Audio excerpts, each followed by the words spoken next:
especially severe in the countryside, where about 60% of farmers are aged 65 and above. I see. Well, I was aware of a problem of aging farmers, but didn't realize it was that serious.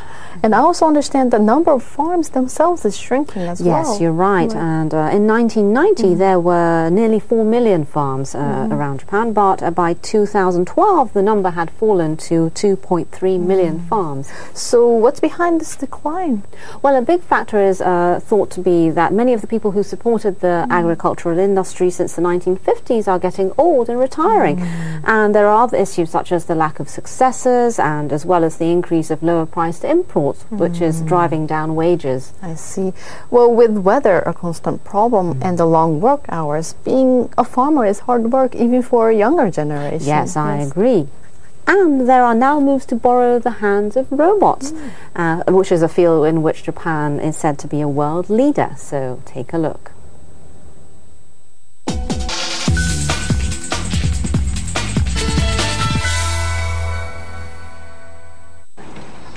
A farm in Matsuyama, Ehime Prefecture. Shigeru Watanabe grows strawberries here. At the peak, he and his wife harvested about 10,000 a day, enough for about 400 packs. We have to keep picking them even when we're exhausted. It is tough work. Picking the strawberries without damaging them requires seasoned skill. That made finding extra hands difficult. But in one section, there's an assistant neck and neck with Mr. Watanabe in terms of technique.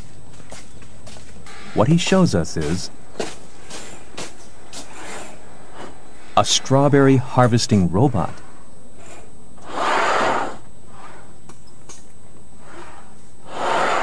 Its scissors pinch only the stem to pick off the strawberry. There is no contact with the fruit, which is left undamaged. Among the ripened strawberries are those that are still green, but the robot harvests only the red ones. It's able to do that because of this camera. The images it captures are instantly analyzed with the degree of ripeness determined by how much of the surface is red. It is designed to only select ripe fruit. Fully ripe strawberries are easily damaged and said to be difficult to harvest by hand. The robot picks only the fully ripe ones, so they taste good. They're good strawberries. It's also possible to turn the strawberries into a brand and sell them for a higher price.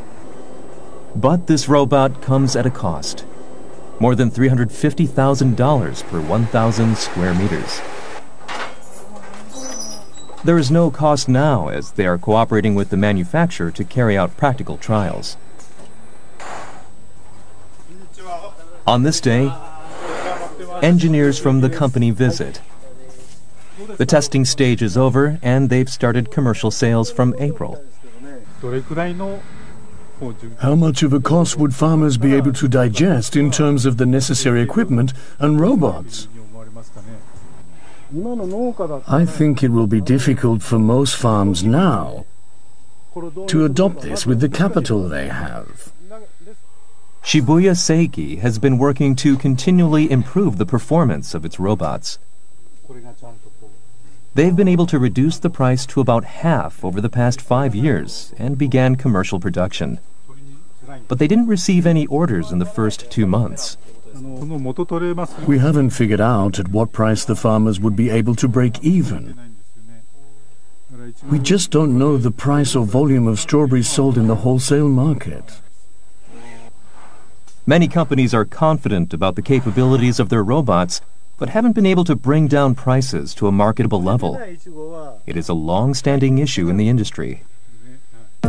This strawberry harvesting robot has actually been selected as part of a government program to put agricultural robots into practical use, receiving R&D funds of about $800,000 through an independent administrative agency over the past 5 years. The National Agriculture and Food Research Organization, which spearheaded the project, has been working with the manufacturer to develop this robot. but has struggled in its commercialization. Our coordination with the manufacturer before starting the project was insufficient. It's something we need to reflect on.